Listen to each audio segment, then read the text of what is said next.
ఎన్నికల దగ్గరకు వస్తా అంటే తెలుగుదేశం ఊపు పెంచింది. గుడివాడ నియోజకవర్గం సీటు వెనుగండ్ల రాము గారికి ఇచ్చింది. ఎట్లా చూస్తారు అసలు?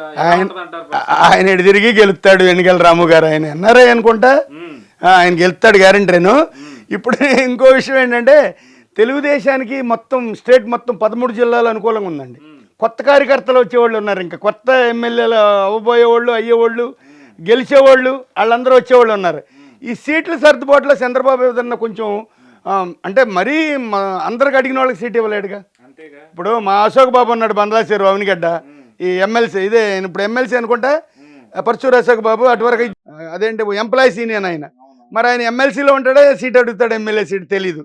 ఇప్పుడు ఆయన కొల్లు రవీంద్ర ఉన్నాడు. అట్టగే మరి తెలుగుదేశానికి ఎవరిస్తారు? బుద్ధప్రసాద్ అనుకుందాం. మరి పవన్ కళ్యాణ్ ఎవరికి ఇస్తాడు? బండిరెడ్డి రామకృష్ణ గారికి అనుకుందాం. అలా కొన్ని సీట్లు ఉంటాయి, కొంచెం అవి మైనస్లు పడతాయి. అంటే 4 సార్లు గెలిచాడు కొడాలి నాని. ఎవరు? ఎన్నికల రాము గారా? కొడాలి నాని ఆయనే పోటీ చేసుకున్నాడు. నా గొయ్యి ఎదుగుకుని నేను కాల్లో పడితే మీరేం కాపాడతారు? చేయిచ్చి లాగలేరు కదా. ఇప్పుడు ఆయన కామ్గా ఉన్నట్టయితే ఏంటి మీరు ఆయన మీదకి వెళ్ళింది మైండ్ సరే ఓకే, నేను ఆయన మీదకే తిప్పేస్తున్నా చూడండి.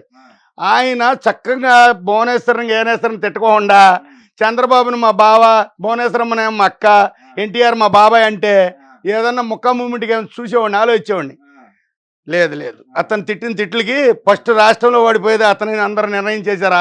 ఐఏఎస్ ముద్ర పడిపోయి కూర్చున్నాడు. మరి వంశీ గారు అంటావా పెద్దగా ఏమి ఎక్కడన్నా నోరు పారేసి ఉన్నాడు, అంత లోతుగా పారాయిలా మరి పారేసాడో నాకు తెలియదు. వంశీ గారు కూడా మనకిందలే.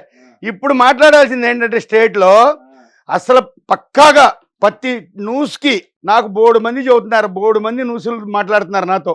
మాట్లాడి ఏమంటున్నారంటే ఎటు తిరగండి చంద్రబాబు గెలుస్తాడు కదా ముఖ్యమంత్రిగా, సీట్లు సర్దుబాటు ఏంటి మీరేమన్నా చెబుతారా, మీకేమైనా తెలుసా అంటున్నారు. సముద్రంలో కాకిరెట్ట నేనే చెప్పగలను, నేను చెప్పలేనన్నా. మరి ఇన్ని వైరల్ మాట్లాడుతున్నారు, ఇంత ఛానల్ ఉన్నాయి మీకు వెనకాల, ఇన్ని మాట్లాడుతున్నారు, ఎక్కడ చూసినా మీదే వస్తుంది, బీపీసీకి వచ్చేసారు మీరు ఆల్రెడీ అన్నారు. చంద్రబాబు గారిని సంప్రదించి కొన్ని సీట్లు కొంతమంది నాయకులు చెప్తే మార్చే ఉంటాయండి, ఉంటాయి. అవి ఎలా మార్చాలనేది మీరు ఆలోచించుకోండి. టీవీ వాళ్ళు మీరు కూడా ఆలోచించుకోండి, వాళ్ళు కూడా ఆలోచించుకుంటారు. కొడాలి నాని గారి గ్యారెంటీగా ఆయన తెలిసిపోయింది. ఎలా తెలిసిపోయింది అంటే కొడాలి నాని గారు పవరు, వాళ్ళ నాన్నగారి దెబ్బ ఒక దెబ్బ, ఎన్టీ రామారావు గారు పుణ్యమాని ఒక దెబ్బ, చంద్రబాబు గారు బావగారు భువనేశ్వరం అక్కయ్య గారు అన్నారు అది ఒక దెబ్బ. 3 దెబ్బలు ఎట్టయితే అది కూడా తెలుగుదేశం బొమ్మతోనే. ఒక మాట చెబుతా, ఇప్పుడు గన్నవరంలో చూశాను, ఎన్టీఆర్ గారి బొమ్మ కూడా ఉంది, వంశీ గారు బ్యానర్ అంటారు, అది జగనం, వైఎస్ రాజశేఖర రెడ్డి జగన్మోహన్ రెడ్డి గారు, ఇంకా ఎమ్మెల్యేలు ఎమ్మెల్సీలు బొమ్మలేసి ఎన్టీఆర్ గారు బొమ్మ వేసుకుని నా అభిమానం అన్నాడు. దాంట్లో ఎవరేం చేస్తామండి? ఇప్పుడు రంగా గారి బొమ్మకి మల్లా విష్ణు దండేశాడు, వాళ్ళ అబ్బాయి రాధాబాబు ఊరుకోవాల. అట్లా కాదు, వేసుకొని ఏమనకూడదు. ఇప్పుడు చిన్న మాట మర్చిపోతున్నాం, వైజాగ్లో చిరంజీవి ఎత్తుకెళ్ళి ఎన్టీ రామారావు బొమ్మకి దండేశాడు. ప్రజారాజ్యంలో పార్టీ పెట్టి మా నాన్నకు నువ్వు దండేస్తామండి మన బాలయ్య గారు ఏదో అన్నాడు, అయ్యా మీ నాన్న దండేసిన ఓట్ల కోసం కాదు, చిరంజీవి తెలుగు వెళ్ళాడు కాదు తక్కువడా, నా పెళ్ళవట కారణం అల్లూరు రామలింగయ్య గారు, ఈ కుర్రోడు బాగా ఎగురుతున్నారు ఎన్టీఆర్ గారు, ఈ కుర్రోడికి మా శశిరేఖని ఇవ్వచ్చా అన్నాడు. బాగున్నాడే లైఫ్ బాగుంటే అందులో మీరు బాగానే ఉన్నారు ఇవ్వండే బాగుంటుంది అన్నాడంట. ఆ మాటకి ఈయనకి విశ్వాసంతో దండేశాడు ఈ చిరంజీవి గారు ఎన్టీఆర్ రామారావు గారి మెడలో. దానికి బాలయ్య గారు కోప్పడకూడదు. అట్లాగే రంగా గారికి అక్కడ బందర్లాకుల దగ్గర వాళ్ళ ఇంటి దగ్గర కృష్ణలంకలో దండేశాడు మల్లా విష్ణు, ఆయన డ్రైవర్ చేశాడు కదా, వేస్తాడు, నువ్వు కోప్పడకూడదు. అట్లాగే కొడాలి నాని గారు రామారావు గారి పేరు మీద ఒకసారి, ఇంకోసారి చంద్రబాబు గారి పేరు మీద ఒకసారి, ఇంకోసారి ఇట్లాగే ఫస్ట్ తెలుగుదేశం పార్టీలో ఒకసారి 3 సార్లు గెలిచాడు. ఈ తడవకి వెళ్తాం అనేది కష్టం. అసలు అధినేతకే లేదుగా, నమ్మకం లేదుగా ఆయనకి జగన్మోహన్ రెడ్డి గారికి. పక్కాగా తెలంగాణలో కొట్టిన దెబ్బ మొత్తం తెలుగుదేశం అవమానపరిచాడు కేటీఆర్. ఆయన ఎవరు హరీష్ రావు గారు రైతు బంధువు తీసేశాడు. ఆ తర్వాత ఏదో ఇంకో దళిత బంధువు అనేది ఒకటి సరిగ్గా ఇవ్వలేదు. అది కాక ఇంకోటి ఏంటంటే అతను చేసుకున్న మైనస్లు కొన్ని ఉన్నాయి. లాస్ట్లోకి వచ్చేదలకి ఇతనితో నాగార్జున సాగర్ డ్యాము లాకులు నీళ్లు ఇలాంటివి ఒకటి మాట్లాడి చేసి తప్పు చేశాడు. ఎట్టయితే ఆయనకి ఇప్పుడు 3 సార్లు గెలిచాడు, 2 సార్లు చాలు. ఈ తడవ మళ్ళీ నేను ఒకటి చెప్పనా, మొత్తం భారతదేశం మొత్తం ప్రజలు తెలివిగలవాళ్ళు. 1 సారి 2 సార్లు అవకాశాలు ఇస్తే నాయకులే రెచ్చిపోతారు. రెచ్చిపోయినప్పుడు వాళ్ళు ఏం చేస్తారంటే ఓహో మీ పని ఇట్ట ఉందని నెక్స్ట్ ఓట్లో నొక్కుతారు. ఇప్పుడు చంద్రబాబు గారిని రాజశేఖర రెడ్డి ఏదో మాట వాల్తిగా ఆయన రాజశేఖర రెడ్డి గారు అప్పుడు ముఖ్యమంత్రి, ఈయన మర్యాదపూర్వకంగా కలుసుకుంటాకెళ్ళి నమస్కారం పెట్టాడు. ఆయన ఏమనాలి, సరే బాగున్నావా లేకపోతే తర్వాత అని తలగా వెళ్ళిపోవాలి. నీ అమ్మ కడుపులోంచి అట్ట వచ్చావు, మీ అయ్యి కడుపులోంచి అట్ట వచ్చావు అని ఏదో 2 డైలాగులు వాడారు, రోషి సాక్ష్యం చెప్పలా. సరే చెప్పినా ఆయన ఏమి అప్పుడు చేయలేరు, ఎవరిని రాజశేఖర రెడ్డి గారిని. అయిపోయింది ఆ మైనస్. నెక్స్ట్ ఎలక్షన్ చూపించి చంద్రబాబుని గెలిపించారు. ఎవరు మాట పడితే వాళ్ళే గెలుస్తారు, ఎవరు దెబ్బతింటే వాళ్ళే గెలుస్తారు. ఇప్పుడు తెలియక మా ఎన్టీఆర్ గారు ఉన్నారు, మా నందమూరి తారక రామారావు గారు, 6 పార్టీలో కుర్రోళ్ళు ఉన్నారు, ఈతో మేము అట్టా మేము ఇట్టా అని అనకపోవట్లు అంటున్నారు. అది చాలా తప్పు. ఫస్ట్ మీరు టీవీకి ఏది కట్ చేసినా చేయపోయినా ఇది మట్టికి పెట్టండి, చంద్రబాబు గారు చూడాలి.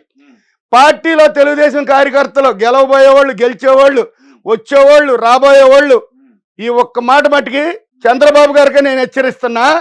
పిచ్చి పిచ్చిగా ఎవరైనా తిడతాం కానీ చంపుతాం కానీ అన్నారా? చెప్తాం కాదు, ముందు చంద్రబాబునే హెచ్చరిస్తున్నా. పార్టీలో సస్పెండ్ చేయించేస్తా అందరిని, మొత్తం అందరిని. నేను ఏ అనుమానమా కాదా అనుకుంటున్నారా? తెలుగుదేశం పార్టీలో రాబోయే కుర్రకారు ఈత్తు ఈ తడవ ఎవరినైనా వైఎస్ఆర్ అని ఏదన్నా ఇంతవరకు నేను అన్నట్టు ఎక్కడ లేదు, అనలేదు కాబట్టి మళ్ళీ చెబుతున్నా. భవిష్యత్తులో ఎడిదిరిగి ఎన్టీఆర్ గారి గుర్తు, సైకిల్ గుర్తు గెలుస్తుంది, గెలుస్తుంది, గెలుస్తుంది.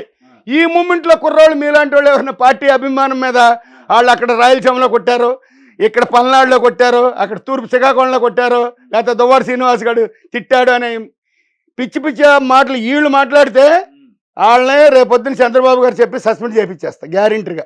ఎందుకంటే మేము ఇంత మాట్లాడి టీవీ ఛానల్లో ఇన్ని బాధలు పడి మీ బోటి వాళ్ళు చుట్టూ పరిగెత్తుకొచ్చి మేము ఇన్ని మాట్లాడుతున్నామే, ఏరే ఛానల్ వాళ్ళు డబ్బులు ఇచ్చినా కూడా ఉన్నది ఉన్నట్టు మాట్లాడుతున్నామే, డబ్బులు వద్దు బాబు మాకు నిజాలే కావాలని వాళ్ళు కూడా ఏరే వాళ్ళని బెదిరించి తప్పయ్యా మీరు ఉన్నదే పెట్టమని చెప్పి మాట్లాడుతున్నామే.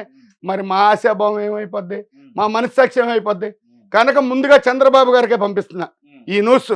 తెలుసుకోండి చంద్రబాబు గారు, కుర్రాళ్ళు ఎవరైనా సరే నోరు పారేద్దని మీరు చెప్పండి. మీరు ఎట్టా ఓర్పు పట్టారో రాజశేఖర రెడ్డి తిడితే అలాగే వాళ్ళని కూడా ఓర్పు పట్టమనండి. ఇది ఇన్నయ్యేది మనమే.